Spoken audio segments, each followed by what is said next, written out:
I'm with you. The Raiders stink. I think that's the moral of the story. Like, I'm not laying points with Kirk Cousins by margin in any way, shape, or form. And I'm intrigued by what I'm hearing out of Dolphin camp, Nikki. Listen, I still think they're going to stink. I think they're going to be a very entertaining 4 or 5 win team. And I know you've preached some positivity on the Jets. I think the Jets are going to be the dumpster fire of the division. Aaron Glenn is still the coach. He's You the might be worst right. coach in the NFL by a significant margin. Geno Smith, yes, can complete the forward pass. The problem is Geno Smith completes the forward pass to the other team way too often.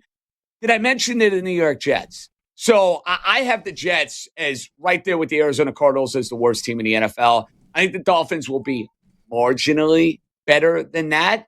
And I'm with you. I will be taking the 4 in Miami. I think they win week 1. It's not my favorite bet of week 1. A team that plays in Texas is my favorite bet of week 1. I cannot wait to We bet have the a couple. Texans against Buffalo. Oh my goodness. Cannot wait. Yeah. Cannot wait. Did I mention that Josh Allen never wins in Houston? Ever? You know I'm going to like the Texans in that game also. And I want to circle back to, we'll do some more NFL week 1 thoughts in a second here, but just on the Jets. And look, I have to be honest, right? Like, I'm a little higher on the Jets than I think most people are. I think they could go 9-8 potentially. But whoa. But listen, because look, like let's be honest about it, right? Because you can be right. Like, I think both of us are right, and we don't know how it's going to play out. The players on the roster are like actually good. Like, the roster is not a bottom-feeding roster in the NFL. They have good players on both sides of the ball. But here's how it goes wrong, to your point, right? I loved the Jets a couple of years ago with the Aaron Rodgers year. And I remember I was doing all these radio hits before the season and doing the show. And what I would say is, like, I don't like Robert Saleh as the head coach, but I think the players are good enough to overcome him. And he got fired in October. So look, like, so you could be right, and Glenn and Reich are total disasters. Yes. Now, this was 24, not 23. 23 is the year that Rodgers tears his Achilles like 5 games into the year. So this is the year that they go to London, lose to the Vikings, and Saleh gets fired after the game. I loved the Jets that year, and what I failed to realize is Robert Saleh, I'm not going to fall for it in Tennessee this year because of that. So that's how it goes wrong. That's how I'm wrong about the Jets, is if Glenn and Reich are total disasters. But if they're even if Glenn's a little better than he was last year, I think they're pretty good from a roster construction perspective. I think he's going to have to be a lot better. And I think the quarterback situation is going to have to be a lot better. Now, you want positives? You're right. Garrett Wilson and Breece Hall are really good players. Their offensive line should be an upper half offensive line in the NFL. Defensively, though, even after adding Minka Fitzpatrick, who's a shell of what he once was, Demario Davis is still a solid player, but he's 40-something years old. Nick, can they get an interception?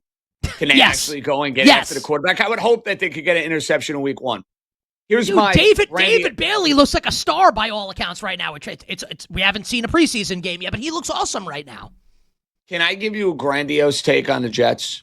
I would be really offended if you didn't after that. They have to win week 1 against the Titans. Have to. Because have you seen the next 3 games? Hit me with it. Packers, Lions, Bears. They don't win that Titan game, they're starting 0-4. You know what's crazy? I think they can beat all of those teams. I'm not saying that I'm going to pick them to. The Packers aren't going to have Parsons. The Lions' defense stinks. The Bears' defense stinks. They're going to be dogs in these games. I don't think it's outside the realm they could start 2-2.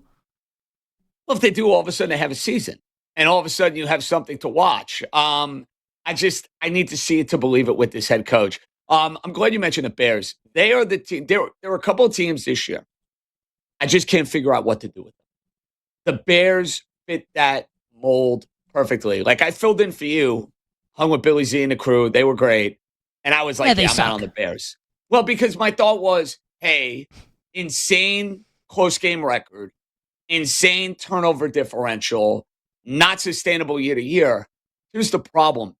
I really like the coach, and the quarterback is a stud.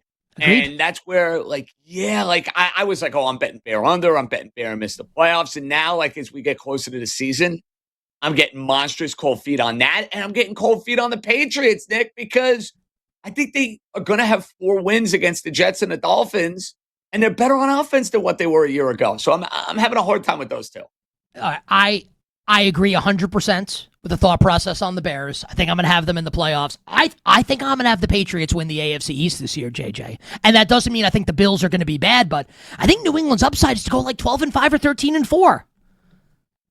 They have a ton of talent. And I know that Mike Vrabel has some extracurriculars going on off the field. The guy can extramarital, extracurricular. Yeah, all that good stuff. Absolutely. I don't think it's going to be much of a problem for him. I think it's football time. He's focused on football. The guy can really coach. Period. End of discussion. I do want to get into some baseball with you, but since we're talking NFL Week 1, I have an itch that needs to be scratched, and it's not just the mosquito bite on my hand that I'm currently scratching with this water bottle cap. Because I got to tell you, these mosquitoes are sons of bitches, and they are out for my Mediterranean blood every single day. Last year. You don't got to tell me. I get it, bro. Your name ends in a vowel. I'm Greek and Italian. Yeah, I mean, they're after the sweet Mediterranean blood. There's no question about it. Just a couple games in Week 1 to get your thoughts. Oh, man. I don't even... This is not even a half-baked betting opinion. This is like, I haven't even, like, the mixture's not even in the bowl yet. So I really reserve the right to change my mind. I might pick the Patriots to beat the Seahawks on opening night. That's crazy, right? Seattle's a 3.5-point favorite. Do you have a quick opinion on Seahawks-Patriots? I don't think that's crazy at all. Because I think Seattle's a team that probably takes a step back this season. And, the betting public's going to be all over the Seahawks in that spot. I don't have a strong lean on that game yet. I'm not all the way there, and I will be because it's the first game of the year, and obviously I'm going to have a play on it. Obviously, I'm going to have a bet on it. I, right now, would not talk you out of it. I don't think it's unreasonable. Will you be with me? I'm guessing not, based on how you talked about it. Jets, because you know what's fun, right? So, like you said, Aaron Glenn is the worst coach in the league. Maybe. Yes. Is it possible that Robert Saleh is the worst coach in the league? I'm taking the Jets to win Week 1 on the road in Tennessee. Okay, well, it kind of correlates with your theme on the Jets being better than advertised this season. I want to make a case, and I'm not betting it, but I want to make a case that Tennessee is going to be much better this year. Dable is the offensive coordinator. He's a good offensive coordinator. Saleh, a second time being a head coach, learning from those mistakes, getting out of the abyss that is the Jets. And I don't want to sell my Cam Ward stock, Kostos. I'm a fan of Cam Ward. I think he can play. Oh, I'm selling. I would go heads. You're selling. That's fine. I'll go heads up with you in that game. I'll take Tennessee.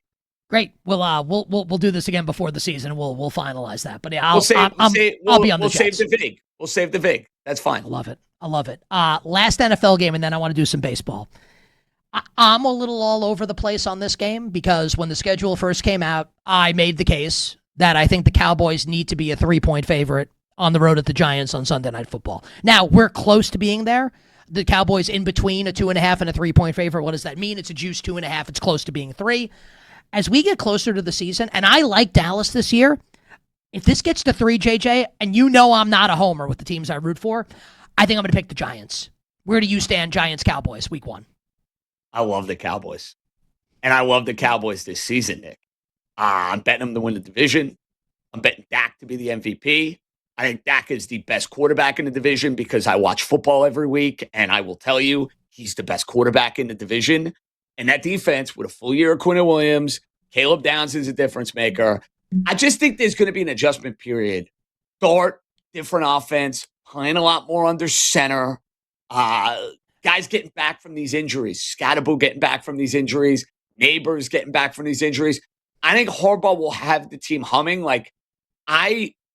I think the Giants are going to be a very competitive, 8-9, 7-10, 9-8. They're anywhere from hey, bounce of the ball goes their way, they're in the playoffs.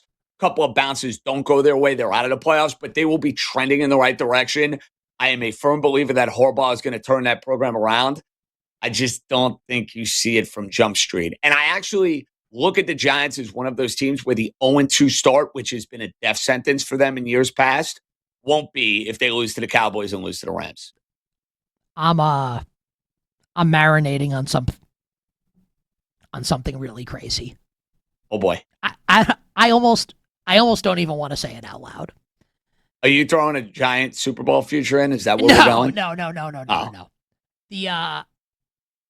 I think they might start 2-0. That's pretty crazy. Well, I mean, can I say well, this? Can I give you the elevator pitch for? And I reserve the right to change my mind on this. We still have a month. No, let me not hear. Set in stone. Make the pitch. Make the pitch. Here's the elevator pitch. I look at the Cowboys and the Rams, who are the Giants' first two opponents, both in primetime. Cowboys Sunday night at home, Monday Night Football, week 2 on the road in LA. The weaknesses of these two teams, it's the same weakness. Dallas's offensive tackles can't pass protect. I'm worried about Guyton and Steele. And with the Rams, I'm worried about Alaric Jackson on the left side and Warren McClendon on the right. Why can't now look, this assumes that Abdul Carter's going to get after that ass. Brian Burns gives you what he gave you last year. Kayvon Thibodeau gives you something, and I'm a huge Arvell Reese guy. Why can't they pummel Dak Prescott and Matthew Stafford in the first couple games of the year? Are they going to be able to stop the run? Well, that's the question. They're going to be underdogs in both games. Run, and those pass rushers can pin their ears back and they're playing with the lead, then yeah.